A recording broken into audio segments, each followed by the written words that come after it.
नमस्कार दोस्तों, मेरा नाम है अखिलेश दुबे। आप सभी का स्वागत है हमारे चैनल नॉलेज हंटर पे।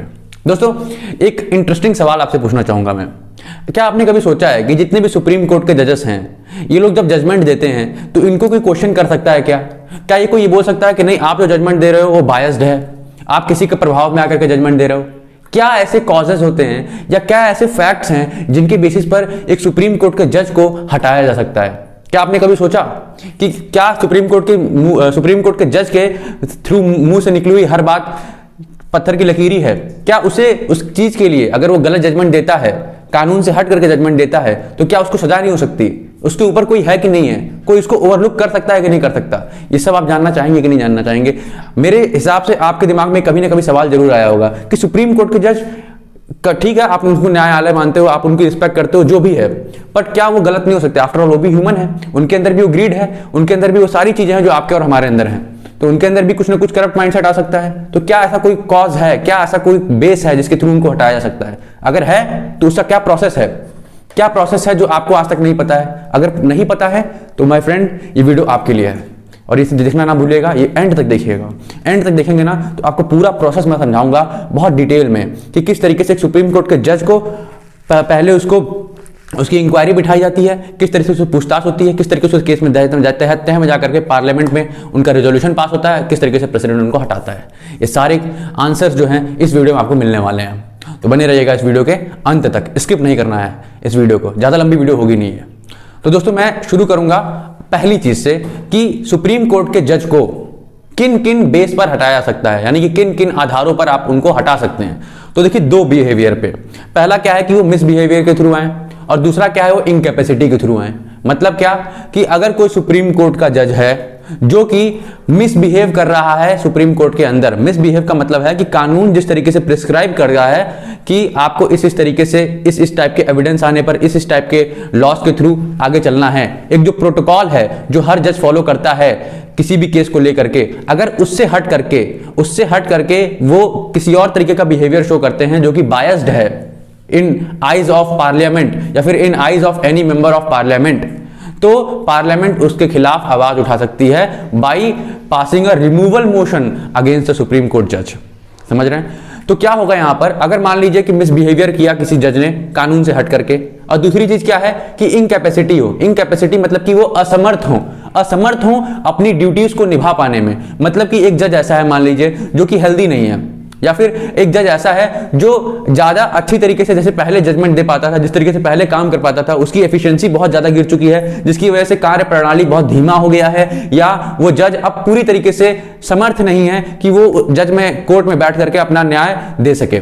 तो क्या ऐसे जज को रखना सही है? बिल्कुल नहीं। तो उसके खिलाफ इनकैपेसिटी के आधार पर रिमूवल मोशन पास हो सकता है और उसको हटाया जा सकता है। इनकैपेसिटी यानी कि असमर्थता, समझ रहे हैं? मतलब कि वो समर्थ नहीं है अपने काम को निभा पाने में। दूसरी चीज मैंने जो पहले बताई थी, मिसबिहेवियर, मतलब कि उसका बिहेवियर सही नहीं है सुप्रीम कोर्ट के जज के तौर पर। ठीक है, तो ये दो मेन कॉजेस पूछा जाता है बहुत एग्जाम्स में, मिसबिहेवियर और इनकैपेसिटी। ये दो बड़े बड़े मुद्दे हैं जिनके बेसिस पर आप सुप्रीम कोर्ट के जज को हटवा सकते हैं, बट आप नहीं हटा सकते, मैं नहीं हटा सकता। हटाएगा कौन? पार्लियामेंट यहां काम करेगी। लेजिस्लेचर वाली जो बॉडी है ना दोस्तों, वो काम करने वाली है यहां पर। कैसे काम करेगी? देखिए क्या होगा, हमारे पास पार्लियामेंट जो कि सेंट्रल लेवल पर एक कह सकते हो आप लेजिस्लेटिव बॉडी है जो कि लॉस पास करती है। उसमें दो हाउसेज हैं, आपको पता होगा, लोकसभा और राज्यसभा। लोकसभा मतलब लोअर हाउस, राज्यसभा मतलब अपर हाउस।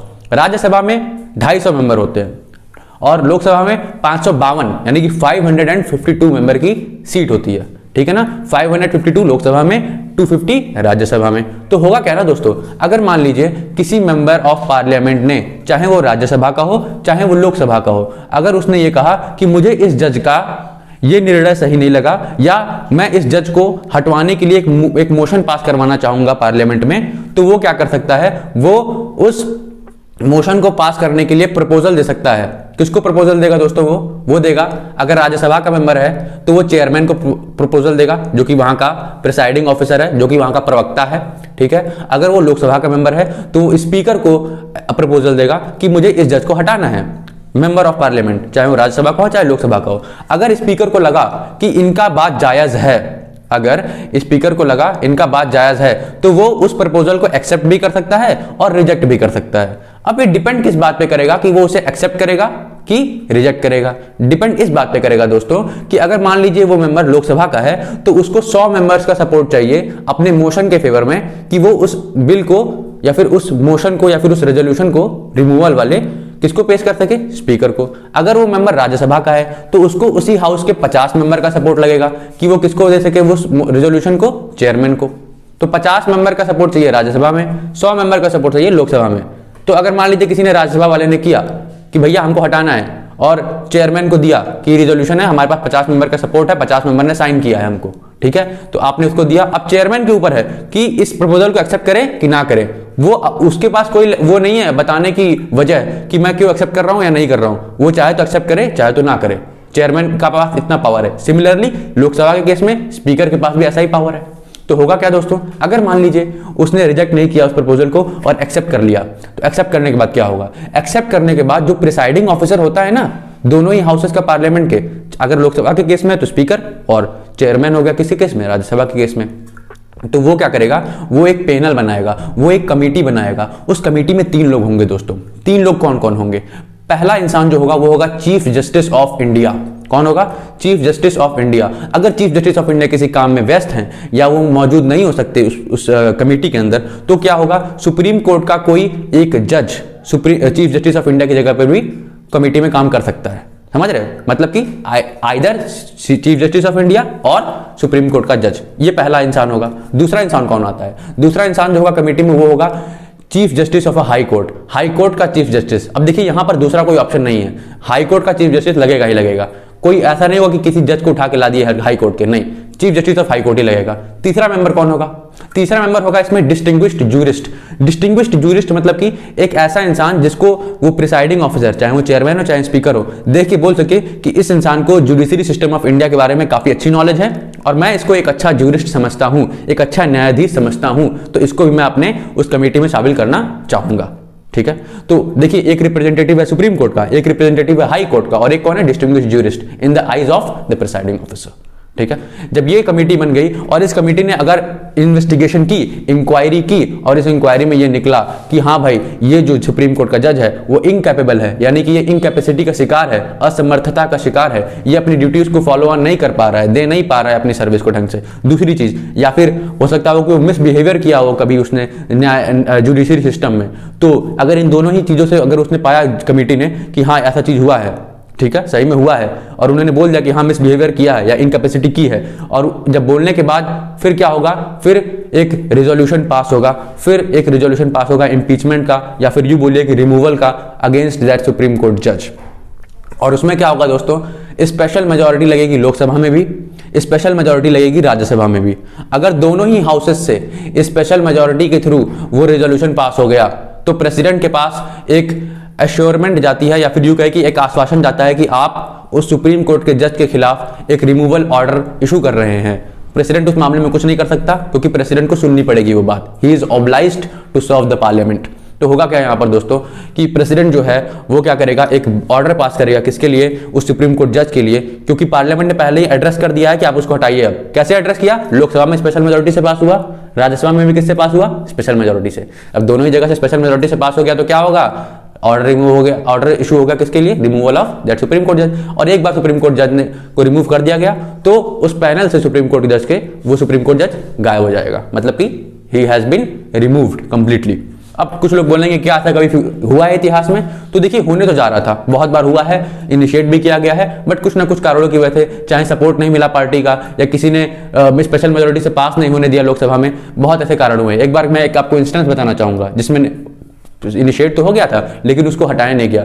पैनल ने यह भी बोल दिया था कि ये जज ने मिसबिहेवियर किया है लेकिन फिर भी नहीं हटा पाए उसको। क्यों? क्योंकि उस टाइम पे जो लोकसभा में दोस्तों जो पार्टी डोमिनेट कर रही थी वो थी कांग्रेस, और कांग्रेस ने वोट करने से ही मना कर दिया कि हम इस जज को हटाने के लिए वोट नहीं कर रहे हैं। तो जब आपके पास एक बड़ी पार्टी ही वोट नहीं करेगी तो स्पेशल मेजोरिटी तो हो ही नहीं सकती ना दोस्तों। तो उस केस में देखोगे कि आप उस जज को नहीं हटा पाए वो लोग और रेजोल्यूशन आगे चल के सक्सेसफुल हुआ ही नहीं।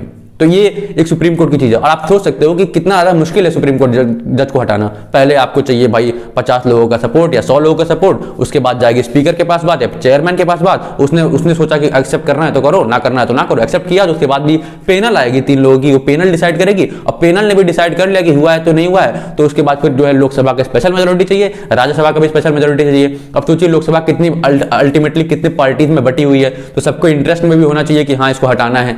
तो कोई अगर पार्टी ने मना कर दिया तो हो सकता है स्पेशल मेजोरिटी हो ही ना पाए। अब कुछ लोग के दिमाग में सवाल आ रहा होगा आप लोग में से कि स्पेशल मेजोरिटी होती क्या है, तो मैं आपको बता देना चाहता हूं दोस्तों। जो टोटल मेंबरशिप होती है ना हाउस की, मतलब 552 अगर मेंबर हैं लोकसभा में, तो इसकी मेंबरशिप का आधा से ज्यादा, यानी कि 552 का कितना आधा हो जाएगा, 226 प्लस 1, सॉरी 552 का आधा हो जाएगा 250, और यहां पर आपका 26 और ले लीजिए, 276 के अराउंड आएगा। 276 प्लस 1 यानी कि 277 मेंबर्स का अगर सपोर्ट मिल गया लोकसभा में, मतलब टोटल मेंबरशिप ऑफ हाउस से आधा का ज्यादा, 50% का ज्यादा। और साथ ही साथ अब देखिए ऐसा तो है नहीं कि 552 मेंबर आकर के एक साथ वोट देंगे, कुछ आएंगे कुछ नहीं आएंगे, हो सकता हो 500 ही आए, 52 ना आए भाई, ठीक है उनकी मर्जी।